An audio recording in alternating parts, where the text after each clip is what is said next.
everything really bad that was really old is new again. So I think that we have to surround the women entrepreneurs who are behind us and build a bridge so they have a safe space to be able to grow their businesses really in peace. Welcome back to Innovate and Overcome. Now, our guest today is a former journalist turned lawyer. Now, she's on a mission to help women see that they can lead from who they really are, not what society says they should be. She's a true champion of women in business. Really, she's a warrior. Even at an early age, she learned to tackle injustices, both big and small.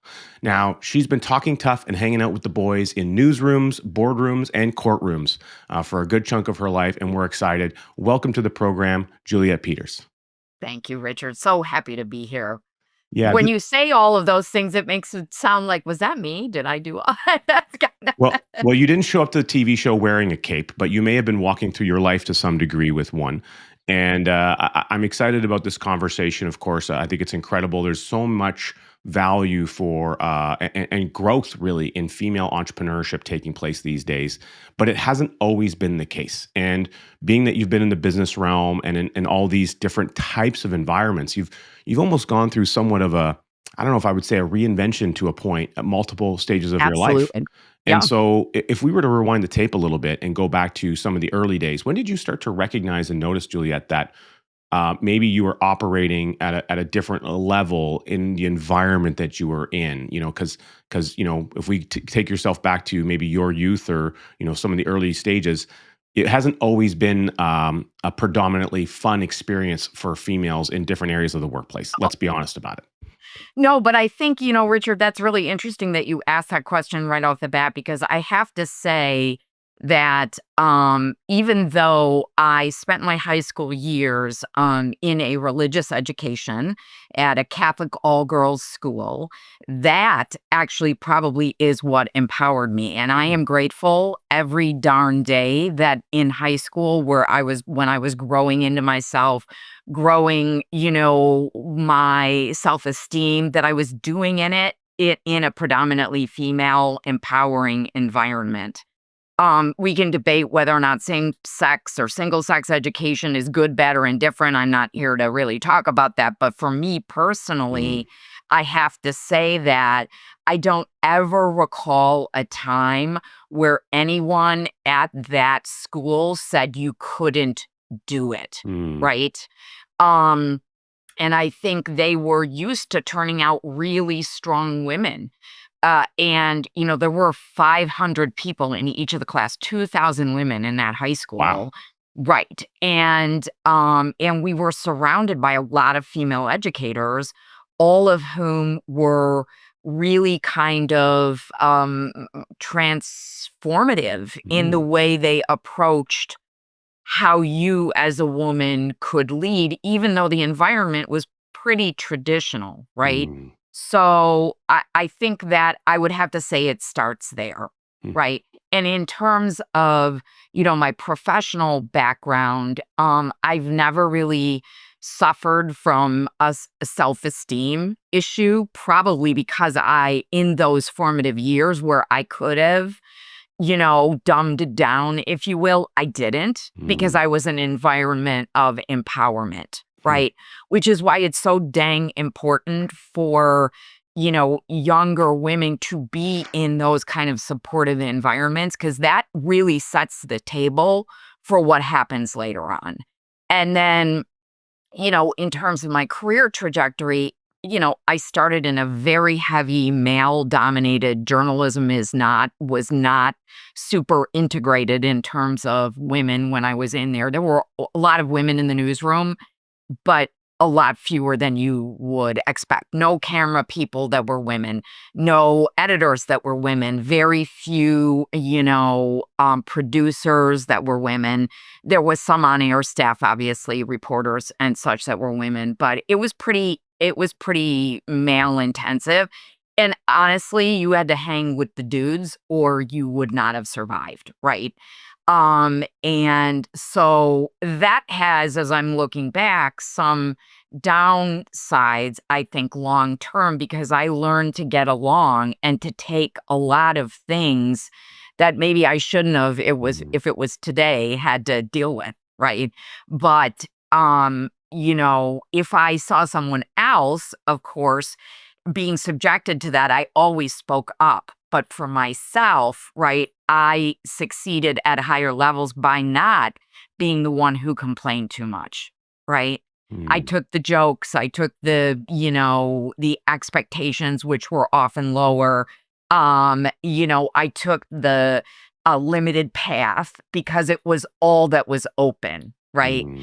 And I succeeded at doing that by really not being too much of a problem, right? It's interesting. So you actually it's almost like you kind of created mental shortcuts. You could see like the path of least resistance, I think. And to some degree, I think we all take that because it's obviously easier to do, but we don't even recognize sometimes that we are doing it until we have a point of self-reflection later. There's a couple really interesting things that you mentioned, Juliet. Number one, class of 500 people in a school of 2,000, just in the high school. So your class was bigger than the town that I grew up in. So my entire school from kindergarten to grade 12 in Canada was less than 300 students. Right. So you have a very different experience on several Right. ways for that. But Yeah. you mentioned the word formidable years and environment several times as you're talking about that early upbringing, and I really connect and resonate with that. And I think our audience will.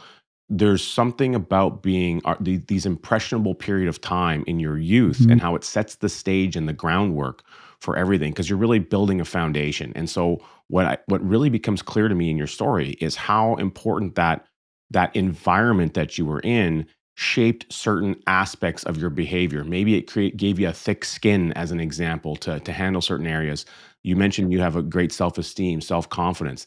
Not everyone develops that, and probably not everyone in your school had it, but maybe there was a higher probability of it happening in their environment to some degree because of that upbringing, which is quite fascinating.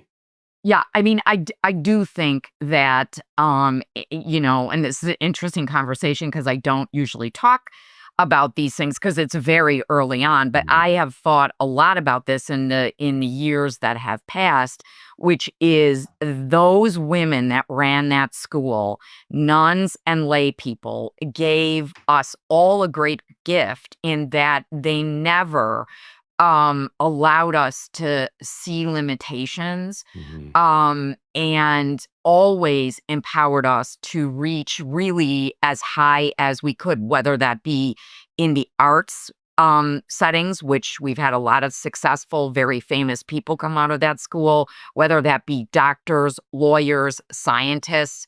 I mean, it really was a very, very amazing place to be.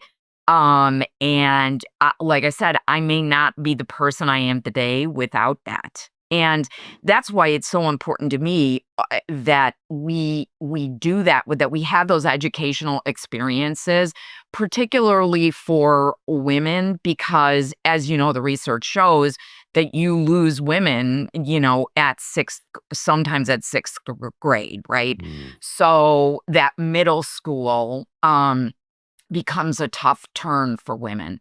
Um, I will say that we've obviously cracked through a lot of that. Women are going to graduate school at much higher rates, right? They're graduating from programs. They are more educated on balance now than men are. And I think what's hard about that, though, is that does not necessarily translate into an easy path once you hit, the job area, right? And all of the challenges that you face as a woman particularly in STEM, in, engineering. There are lots of, even in law, women, 60%, about 60% of every graduating class is women. And yet the numbers of women who are leaders or managing partners at large law firms, it's pretty much remained the same for like 25 years, right? Mm. So because women opt out. And we can talk about why women opt out, but the bottom line is that I think women have been begging and working for a seat at the table. The table wasn't built for them, right? That, trying to cut into the table is not working. So I think what I've seen women realize and where women are moving is got to build your own table. Got to build your own table. And, the wealth transfer among women is happening. It's going to be the largest wealth transfer is going to be to women in the next 15 years. Women Mm. are going to have the economic power. We have some things that are endemic to us as women that we have to work through, but we also have to realize we are not the minority. We are actually the majority, right? Mm. And we have a tremendous amount of economic power that we need to begin to really take the reins of and use to make a better society. That is the other thing that the research shows is that women, when they do well, they don't buy Ferraris. Not that there's anything wrong with a Ferrari, right? I love them. But still, that's not where women put their money. Women put their money into their kids' education, into their community, back into their businesses, that strengthens communities. Period and end of story, Mm. right? That's not a narrative, it's a fact. Very, very interesting. I resonate with a lot of that, and it makes a lot of sense. And Yeah, I'm very keen to unpack more of that, especially this idea of the wealth transfer that you're talking yeah. about. And I think we'll get a chance to do that when we come back after this important commercial break. As women, we have to help each other, help ourselves, which is we have to strengthen our bonds and messages around money and around business ownership and around what we are capable of, how we price our services